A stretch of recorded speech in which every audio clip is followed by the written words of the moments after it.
and welcome to another episode of How to Pixelmon, Instructional Pixelmon Guide, and today is episode 20.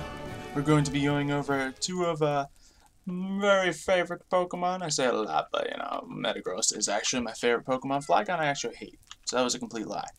So, let's look at them right here. We got the shiny versions, of course. We got Flygon, turns it to a nice blue look, and then we got Metagross, turns that cobalt color into a nice silver.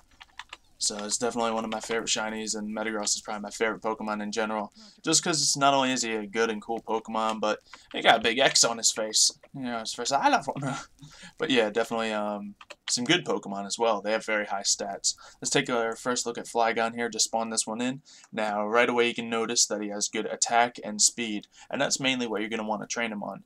Now, his attack and speed aren't spectacular, but his other stats are pretty good, so he can often take a hit. And he definitely has attack and speed to put out some strong moves. Now here we have some of the moves he'll naturally learn, of course. We got Dragon Claw, which is going to be probably the best dragon move he's going to learn. Rock Slide he learns, Bulldoze, Supersonic, all kinds of stuff like that. Now, but when it comes to Flygon, obviously there's some TMs that'll increase it. Like you could always use Stone Edge to replace that Rock Slide. There you go. You can use Earthquake to replace the Bulldoze, and that'll make him a little better. And then maybe if you have a Fly HM, and you want to replace Supersonic, you can go for that. And then he'll have a really nice moveset. Metagross, on the other hand, is quite different than Flygon. And so we can look at his stats here. This is actually my personal one I have trained. It has a very high attack and really good defense as well. Those are the two stats it's going to excel in. So when you're training him, instead of going for speed, you're actually going to want to emphasize that defense by training either the defense itself or the health.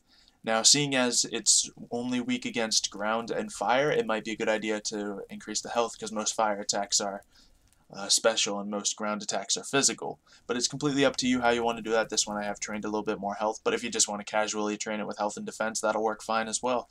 Now, looking at the moveset on him, also very different. These moves are all what he learned, and personally, I think this is a perfect moveset. Now, on a Metagross, he has a lot of physical attack, as you saw earlier, so you're going to want to go with Zen Headbutt instead of Psychic. It's going to be much more effective. Then, of course, Meteor Mash is going to be his hard-hitting steel move, one of the best in the game, obviously. Bullet Punch, also good. You know how we love priority moves, because although he's not trained in speed and he's not the fastest Pokemon, if we need to, we can still get that first hit. And Bullet Punch, although just being 40 power, we can get it to be a stab, being 60 power. And of course, with the high attack power he has, it's going to do a lot of damage. And of course, Hammer Arm, a very good move he learns on his own fighting move. If you need to replace that or even Bullet Punch for like Earthquake or something along those lines, you can. I just think this is a great moveset to have along with him now. Now, looking over here at the natures, we have, of course, the attack natures. If you get an Adamant or Naughty one on either of these guys, it's going to be great. But focusing on Flygon, you can also go for a speed nature, such as Jolly, Naive, or Hasty, or even Lonely to increase that attack while not hurting the speed. That will hurt the defense though, so you might not want to go for Lonely on a Metagross. So any of those 5 natures for him, and on a Flygon, that'll be it. And for the Metagross, you're going to want one of these natures now. Actually, that's 6. I counted wrong. Whoops. So Adamant or Naughty will obviously be good, but you could also go for Impish, Lax, or Relaxed if you want to emphasize that defense he has on him, build him into a great tank, or of course Brave. That'll lower the speed. I wouldn't prefer that, but if you run into one of them, go ahead. I know how hard it is to catch a Beldum. Their catch rate's less than 1%, so honestly, you don't always have the unlimited choices when it comes to nature. So really any of those will be okay when you're training in Metagross. It's just really good for not only its high attack power, but its tankiness. Now, putting the items on these guys, let's take a look at those over here. On a Metagross, it's not a bad idea to put a Choice Band on him. That's going to do a lot. Or even a Choice Scarf.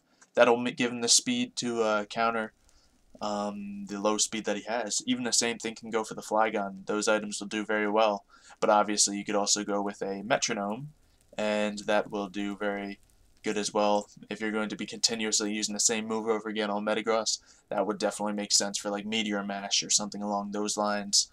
But when you also look at it, they have pretty good damage, so a Shell Bell wouldn't be too bad. On these two particularly, I would not go for Leftovers or anything else, and I probably would not go for a Metal Coat on Metagross. It does increase the damage of that one ability, but I think having a Metronome on it will probably do you a little bit better in the long run and give more leeway to the versatility of the moveset we have on him, of course. because, you know, having a fighting move and a psychic move is a good thing to have, as long as being able to, you know, have these two moves, even though it is steel. So that's completely up to you, your call.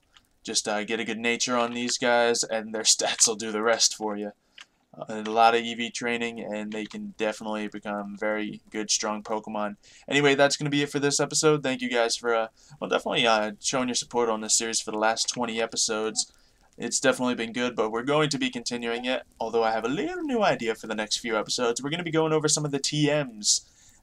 Pretty much not just some of them, all of the TMs in the game. We're going to go over the ones that do damage, we're going to go over the ones that do special things, and we're going to go over the ones that may very well be likely broken in Pixelmon.